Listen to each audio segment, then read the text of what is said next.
today topic is how when we learn chassidus and we follow its ways, we come to realize that at each of our core is really God himself. And that is very, on one hand, intimidating, but it's also very empowering. What it means is that we have a lot of power within ourselves that we have to tap into. And that's the spark of Mashiach within each one of us. Most of you guys listen to the daily Mashiach that we read at the end of Shachris. And some of the themes as of recent, especially the one a week ago on the 13th of Tavis, was that you trust in God and you got to believe in yourself. Just to share something that it was really personally meaningful, and around Yom Kippur, I was davening at 770. And for those who know, during Tishrei, during the high holidays, it's packed in there. They call it the washing machine, because especially if you don't have your own seat, you're just in the crowd, so to speak, with all the Israelis that come into town. I was literally squished. Like, people were not exaggerating a bit. And on Yom Kippur, we rise to the level of angels. So we're not eating anything, and we're not doing any personal care things. So we intentionally put ourselves out of our creature comforts to get us into a state of discomfort. But in that discomfort, we can realize something that we're looking beyond, that we're not looking at, that's limiting the way that we're living. So it's not living our full potential, not tapping into that personal power that each one of us has. So I was having that experience of davening Yom Kippur, going through all the long davening, and towards the end, I don't know if it was during the Ne'ilah service, the height of the prayer, the height of the day, or sometimes before, I was feeling so frustrated. My mind is analyzing all these different things, because we have a thinking and feeling loop. When you feel a certain way, your thoughts are only going to be equal to how you feel. So if you feel like, let's say, crap, your thoughts, you're not necessarily going to be thinking the most joyous and happy thoughts.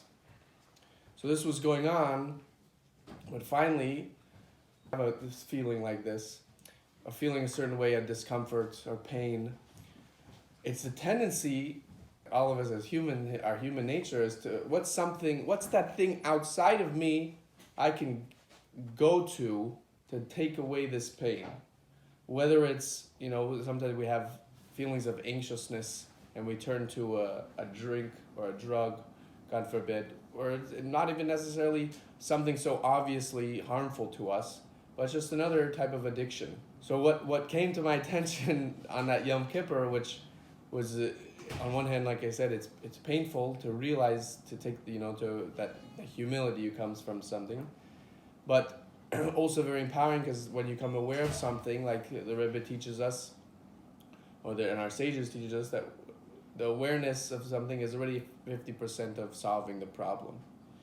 And I recognized that whenever I would feel hopeless, I feel in a place of I don't know what to do, and just feeling discomfort, my mind would look at who can I reach out to, not just a thing, but what person can I go to help me with this problem. And my mind would go in these circles, can I ask this person? No, I can't ask that person anymore. What about this person?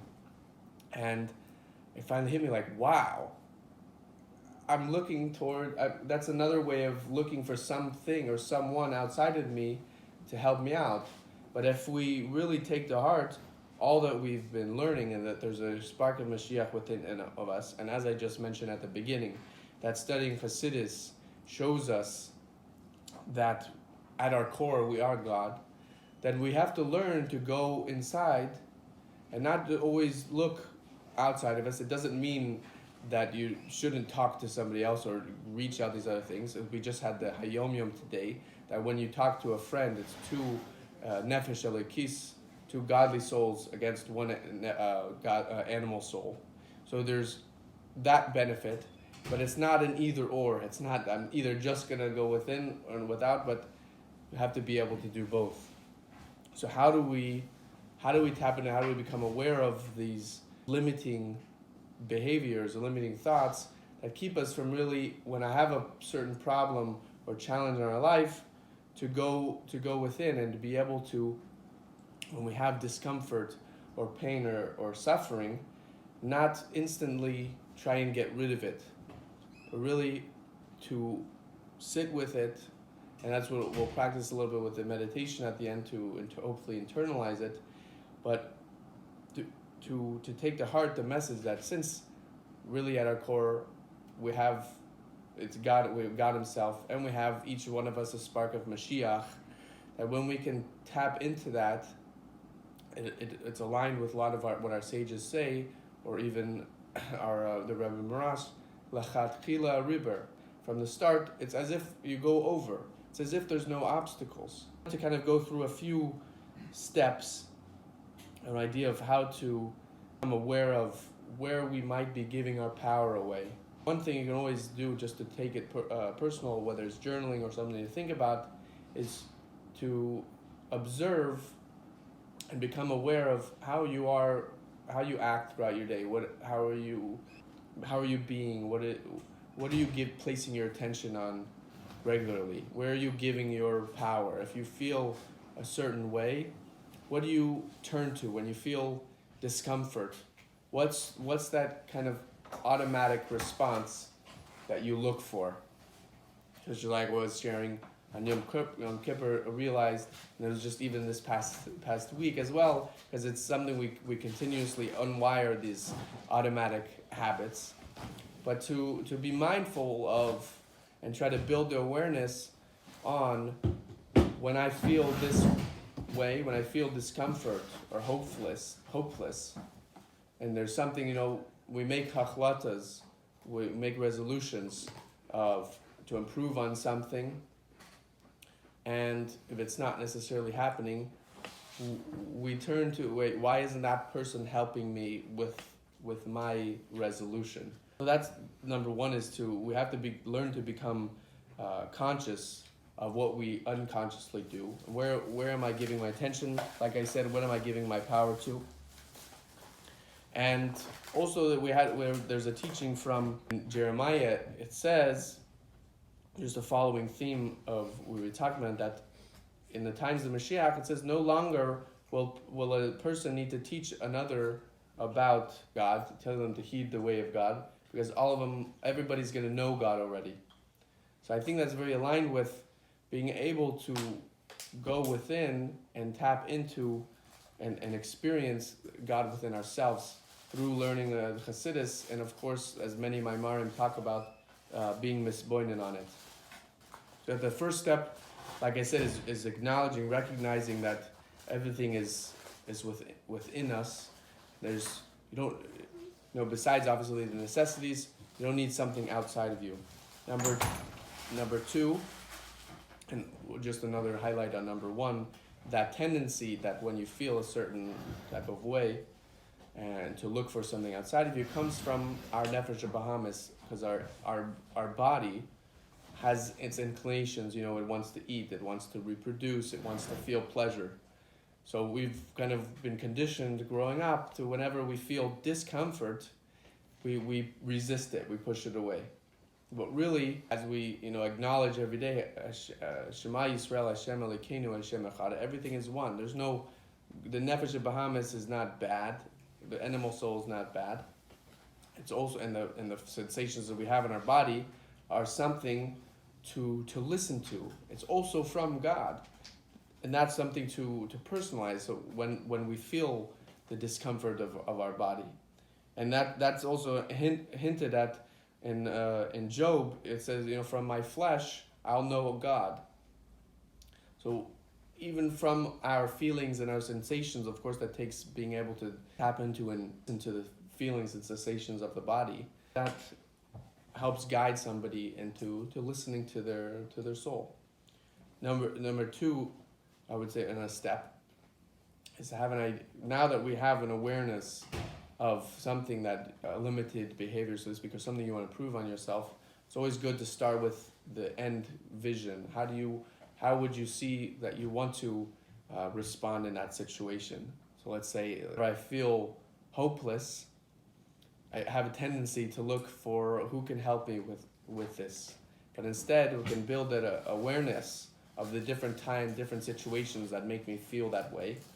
I can, instead of running away mentally or trying to do something, and it can even be through finding something to learn. Obviously studying Torah help us, but sometimes just to take a breath and be able to calm down the analytical mind and sit within that emotion. So like I said, number 2, having an idea of how do I, next time a situation like this arises, how do I want to respond instead? Number 3, you might have heard the phrase that nothing around you will change until you change. This whole process, this whole journey, so to speak, of a process of transformation can always sound sometimes very challenging. So as we have the teaching of Ivdu Hashem b'simcha, we always have to serve Hashem with joy, and know that, like we have the end in mind from the step 2, that it is possible, it is achievable, and then we're constantly arriving into that. And I would say is mainly how we can tap into that spark of Mashiach within each one of us. There's other hints at it, that Mashiach is the letters Mem, Shin, Yud, and Ches. And the numerical value of that is equal to the word Shliach, a messenger, plus 10. And we learned that the 10 is the 10 soul powers that each one of us has. And to be able to tap into that and to express it, we have to be able to go internally, inward, and really observe how are we doing a nice deep recollection, and learn to be present with all the emotions and the feelings and thoughts. Main takeaway that everything is truly inside each of us, and we have to be brave enough to sit in whatever discomfort that we might be feeling and listen to it, and know, as mentioned earlier, that everything is Hashem. Shema Yisrael, Hashem Elokeinu, Hashem Echad, and therefore we don't have to be afraid to push away, because any type of resistance is a expression of, oh, this is good and this is bad, or I don't want this, which is kind of like duality. But if we really embody a state of oneness, then everything is more so information that we can receive, that gives us more of a understanding of ourselves and God within ourselves. Another kind of actionable, practical things, just to finish off, just for like a meditation. Think about the situations or the people that trigger you to feel a certain type of discomfort. It could be feelings of hopelessness, frustration, anger, etc. You can, if you write it down, it's going to help in observing it non-judgmentally. So a lot of things, and as I'll talk about while we do the meditation, a key part of it is, and we say it also in Tehillim, we say, one of the verses is Shavisi Hashem lenegdi tamid, that Hashem is always before me. The word Shavisi comes from the word hishtavus, which means equanimity. So that means to see everything as equal. It's not good, it's not bad.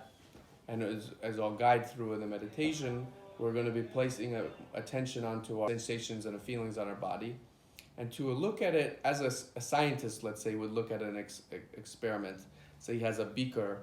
If it's boiling water, he's not, oh, it's hot. He's not reacting to it. He's just observing that's what's going on. When we practice that mindset, we're able to kind of separate from the experience itself and gain the lesson of what it's really teaching us. Often we have a misunderstanding with emotions and things that we feel that there's something we have to do about it. So when I felt a certain way, I had to do something that expressed as, who can I go to help me? What can I do to help me? However, if we feel it and we learn to really feel our emotions, I actually heard something the other day on an interview. People who react on anger actually are the worst at feeling anger. So when you have a feeling of fear or whatnot, just to actually feel it, when you feel something, to really embody it for a second. And obviously don't dwell on it, as our sages will say, because you don't want to immerse yourself in unpleasant thoughts. But if we have that non-judgmental equanimity state of observation, then feelings will pass on their own and it'll reveal as information, helping us further our development, achieve our goals, our haklatas, our resolutions, and really embrace and become more of who God sees us, as He sees us. From my flesh, I will know God. Internalize that and become aware of different sensations in our body, because something may go on throughout a day that we may react to. It could be when you're stepping outside, or you might get a sudden phone call, or you have an argument with somebody, and if you pay attention to it, we might have like a knee-jerk reaction going on in our body, like, oh, I have to defend myself, or I have to attack. But the more and more we can take some time to just notice what's going on within our body when situations like that arise, we can begin to rewire and put in new response.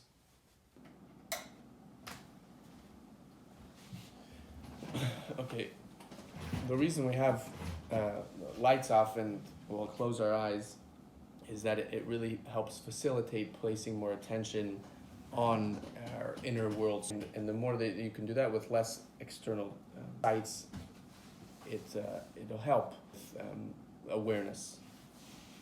So I would like to invite everybody to lightly close your eyes, get into a nice seated, comfortable but alert position, and place your hands on your legs, your feet nicely on the ground, and your back against the chair.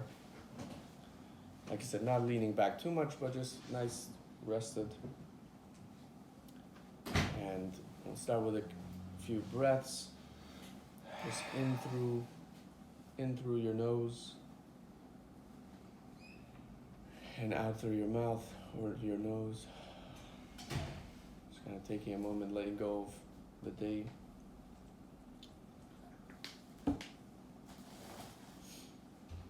Take a nice couple more breaths in through your nose.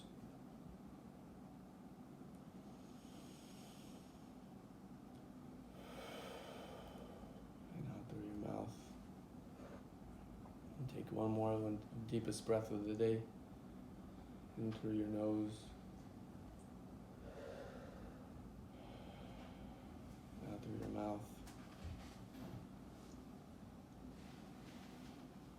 And I'd like you now to place your attention on the top of your head.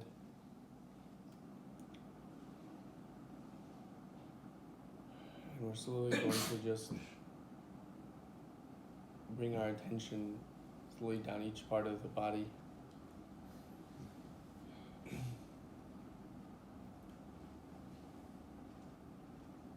We're going to observe any sounds you may hear or anything. Just observe it in a way of non-judging it. Meaning, you may hear a certain sound and are quick to think, oh, that's that sound. But just observing it is just being aware that, okay, I heard it, but my attention is focused on this activity. So we're going to take our awareness and we're going to slowly move down from the top of our head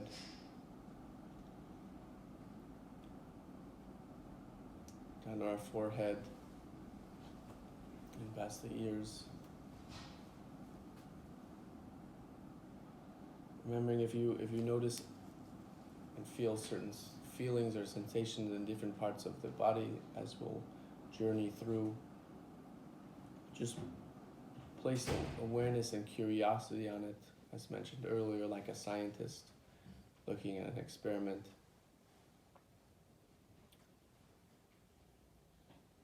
there's no good or bad feelings in this situation, just ones to be aware of. So now move your attention a little further on, maybe down to your neck, and where the neck meets the root of the shoulders. You might feel a little bit of weight there. Just something to be aware of, curious of. And take a nice deep breath and let go of anything you may be carrying.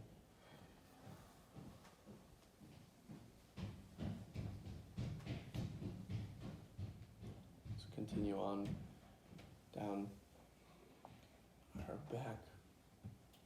You can do the front of the torso, down the arms.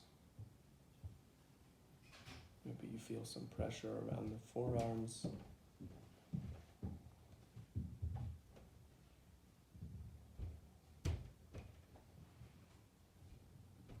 Slightly, if your mind wanders, thinking about something, just lightly bring your attention back to where you left off.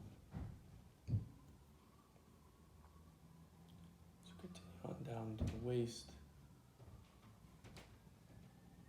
maybe down the bottom and the front of the thighs and the back of the thighs, and down to the knees, and down the shins and the calves.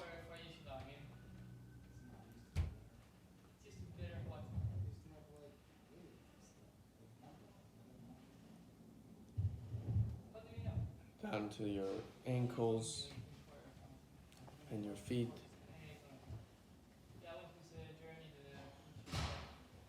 Taking a nice deep breath. And on our way up,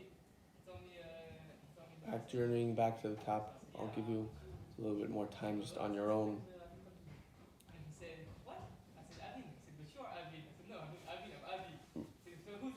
Noticing the different sensations. You may feel more in one part of the body than another part of the body.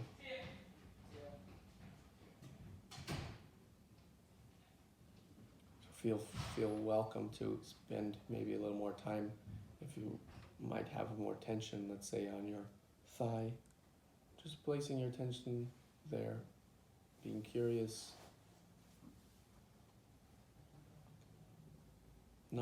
There's no need to try and find an answer as to why it feels a certain way. It's just observing it, not making any judgment or conclusion about something yet. So I'll allow you to spend some time just on your own, and I'll meet you at different parts.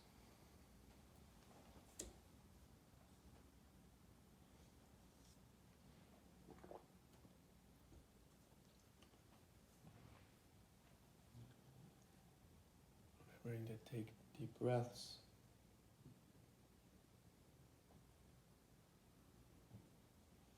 Maybe you made it back to your waist and going up the torso.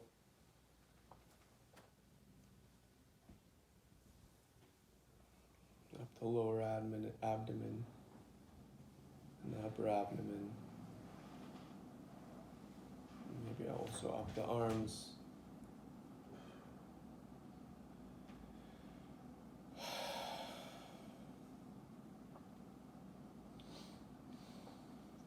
Into the shoulders.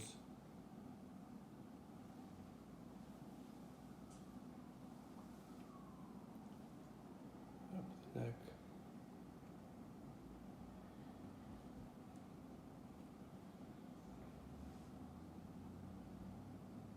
Up to the head, observing the different parts, chin,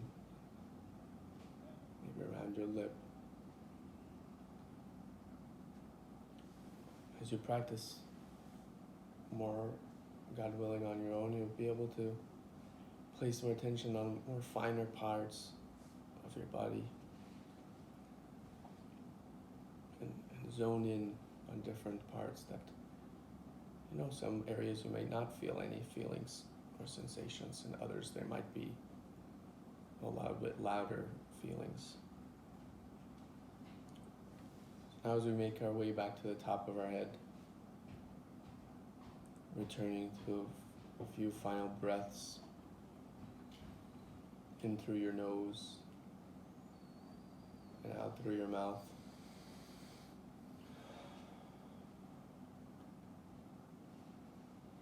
In through your nose and out through your mouth. And to know just before we come back into the moment and move on to the next thing we're doing tonight or today, to recognize that this is a space we can always return to within ourselves, to go within ourselves regardless of what we might be experiencing, to help find the clarity that's within us, that's always available to us and waiting for us to tap into. And when we find the need to look for something outside of us or to solve a problem that feels like it's very urgent, sometimes we can tap into this place, this space, and recognize and find that clarity and the answer to what we're looking for. So in your final, perhaps deep breath, in your own time, feeling your body on the chair again, your maybe feet on the ground, noticing the sounds around you. Maybe you hear my voice a little bit more. And in your own time, you can open your eyes.